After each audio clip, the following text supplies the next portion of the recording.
Lump sum करें या SIP? Lump sum अच्छा है या एसआईपी, या दोनों में कौन बढ़िया है? आज हम इसी बात पर चर्चा करेंगे, जानने की कोशिश करेंगे। 2022 की स्टार्टिंग में लखनऊ के रहने वाले दो दोस्त अमन और अमित ने डिसाइड किया कि वे अब अपनी सेविंग को इन्वेस्ट करेंगे। फिर इन्वेस्ट के लिए उन्होंने अब अपनी रिसर्च स्टार्ट की, तो उन्हें पता चला कि वे अपनी इन्वेस्टमेंट को या तो स्टॉक में या तो म्यूचुअल फंड में इन्वेस्ट कर सकते हैं, जहां से उन्हें सबसे ज़्यादा रिटर्न मिलने की उम्मीद है। थोड़ा और रिसर्च करने के बाद वे अपने रिस्क को देखते हुए उन्होंने डिसाइड किया कि वे म्यूचुअल फंड में अपनी सेविंग को इन्वेस्ट करेंगे। अब सबसे बड़ी समस्या उनके सामने ये थी, उनके पास जो भी पैसा है उसको एक बार में इन्वेस्ट करें या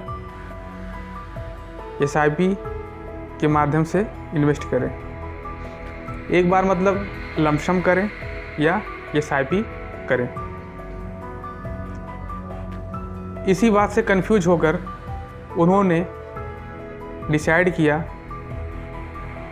कि एक व्यक्ति जो अमन है वो एसआईपी करेगा और उसका मित्र जो है अमित वो लमसम में म्यूचुअल फंड के थ्रू अपना इन्वेस्टमेंट जारी रखेगा।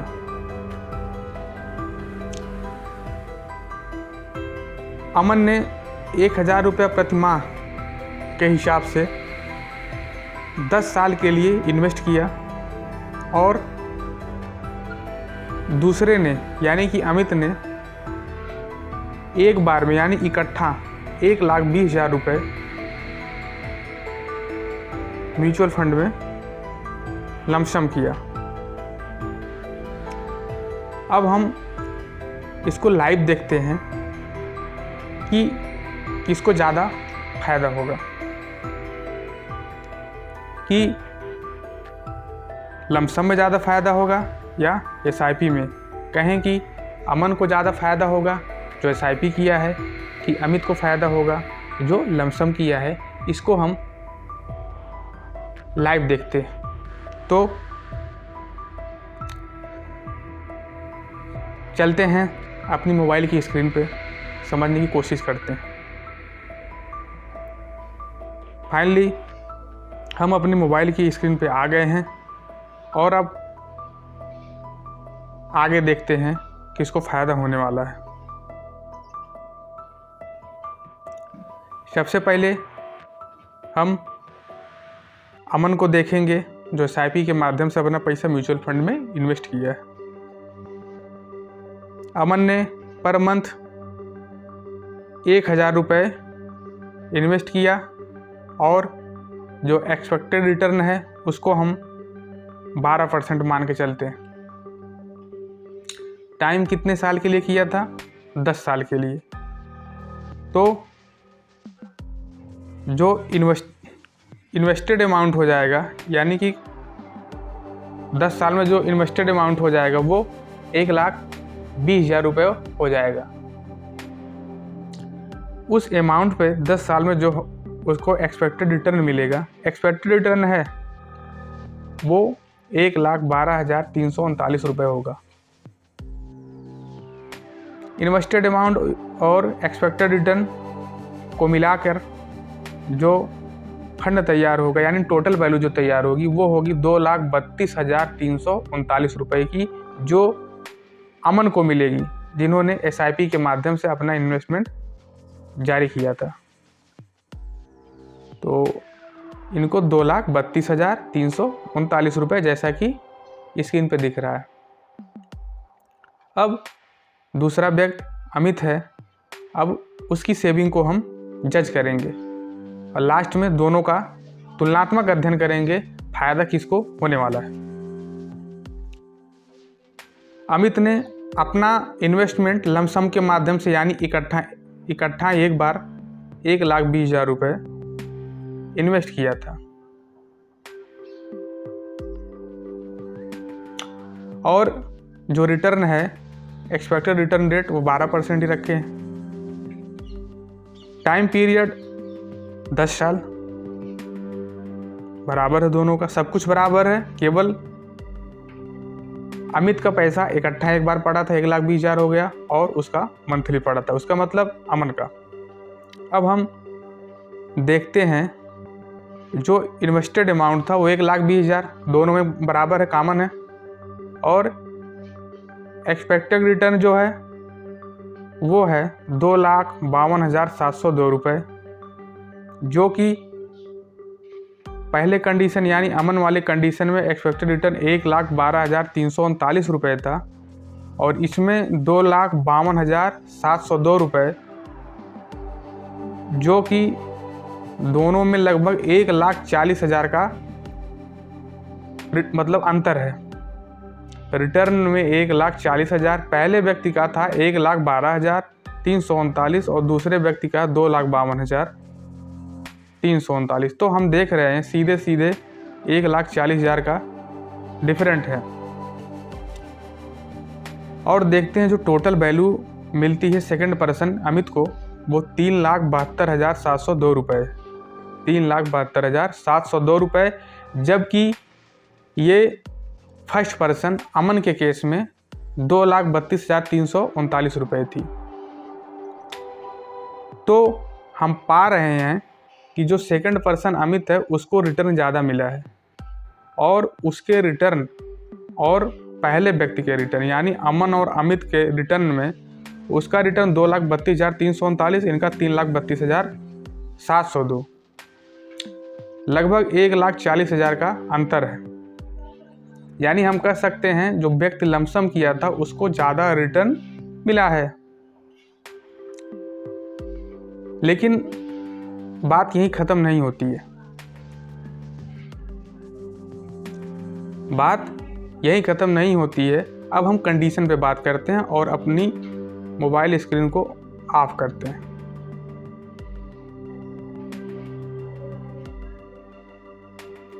तो कंडीशन ये है कि जो पहला व्यक्ति था वो अपना 1,20,000 रुपये 10 साल में पर मंथ 1,000 करके दिया था। एक तो उसको इकट्ठा पैसा लगाना नहीं पड़ा शेयर मार्केट वो म्यूचुअल फंड में, वो पर मंथ 1,000 रुपये करके अपनी छोटी छोटी बचत करके वो लगाया। और जो दूसरा व्यक्ति अमित था वो पर मंथ ना लगा के इकट्ठा अपना पैसा म्यूचुअल फंड में लगाया। लेकिन ये कंडीशन हमेशा बराबर मतलब एक समान नहीं रहती कि हमेशा लमसम वाला व्यक्ति बढ़िया प्रॉफिट प्राप्त करे या रिटर्न प्राप्त करे। ये खेल कभी कभी उल्टा हो जाता है। जैसे 2020 में कोविड आया था जिसकी वजह से शेयर मार्केट बहुत डाउन चला गया था, एकदम डीप में चला गया था। मान लीजिए किसी ने 2018 में जब मार्केट ठीक ठाक था अपना 10,000 रुपये म्यूचुअल फंड में लमसम के माध्यम से डाला हो तो 2020 में उसका पैसा इन्वेस्ट यानी रिटर्न कमाना तो छोड़ दें, वो अपना प्रिंसिपल ही नहीं बचा पाया था। यानी कि जो व्यक्ति 1,00,000 रुपये 2018 में लगाया था उसका पैसा 2020 में आके लगभग 60,000 या कह ले तो 50,000 तक भी आ गया था। तो इससे समझ में आ रहा है शेयर मार्केट गेम ही है ऊपर नीचे का।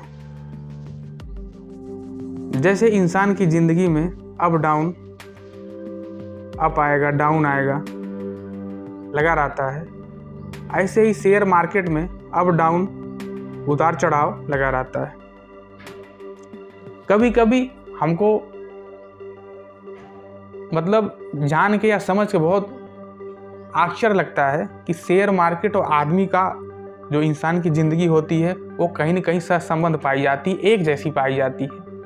जैसे शेयर मार्केट की कंडीशन हमेशा एक बराबर नहीं रहती है, उतार चढ़ाव लगा रहता है। अगर आज शेयर मार्केट डाउन है या डीप में है तो डेड श्योर आने वाले समय में वो ऊपर उठेगा, पीक पे जाएगा, और पीक पे जाने के बाद फिर से एक बार ऐसा समय आएगा, धीरे धीरे करते करते वो डाउन आएगा, और फिर एक समय ऐसा आएगा कि वो बहुत डीप में चला जाएगा। ठीक उसी प्रकार इंसान की ज़िंदगी होती है। कभी इंसान ठीक रहता, कोई समस्या कोई दिक्कत नहीं रहती है, और फिर अचानक वो परेशान हो जाता है। तो कभी कभी हम अकेले में बैठते हैं तो हमको सोच के आदमी की ज़िंदगी एकदम शेयर मार्केट जैसी हो गई, म्यूचुअल फंड जैसी हो गई। और आप लोग भी समझ रहे होंगे ऐसा है, और इससे हमको बड़ा सीखने को मिलता है। जिंदगी जीना अगर सीखना हो तो शेयर मार्केट से ही सीखो। शेयर मार्केट में ऐसी घटनाएं होती रहती हैं, वैसे आदमी के ज़िंदगी में भी। तो हम पाते हैं कि ज़िंदगी जीने में शेयर मार्केट कहीं ना कहीं बहुत बड़ा सहायक होता है। और अंत में पाते हैं कि जो व्यक्ति लंप सम करना चाह रहा है वो काफ़ी नॉलेजेबल होना चाहिए, उसको मार्केट का काफ़ी समझ होना चाहिए। हमारे हिसाब से अगर मार्केट काफ़ी डीप में है या डाउन है तो उसको लंप सम करना चाहिए। अदरवाइज इन सब समस्याओं से बचने के लिए आप किसी भी समय किसी भी टाइम SIP के माध्यम से आप म्यूचुअल फंड में इन्वेस्ट कर सकते हैं। वो सेफ़ है क्योंकि SIP में एवरेजिंग होती है, तो इन सब लफड़ों से बचा जा सकता है। और सबको मार्केट का ज्ञान नहीं होता या कोई उस पचड़ में पड़ना नहीं चाहता है। तो हमको विश्वास है कि आप लोगों को कुछ समझ में आया होगा। अगर किसी को कोई दिक्कत है, कोई समस्या है तो हमको कमेंट करके पूछ सकता है या हमारे नंबर पे कांटेक्ट कर सकता है, मैं उसका रिप्लाई दूंगा। और अंत में यही कहूँगा, अगर हमारी वीडियो आप लोगों को अच्छी लगी हो, थोड़ी सी भी जानकारी अगर डेवलप करने में सहायक हो, तो हमारे इस वीडियो को लाइक शेयर कमेंट करें। और अगर हमारे चैनल पर पहली बार हैं तो प्लीज़ हमारे चैनल को एक बार ज़रूर सब्सक्राइब करें और सपोर्ट करें। धन्यवाद।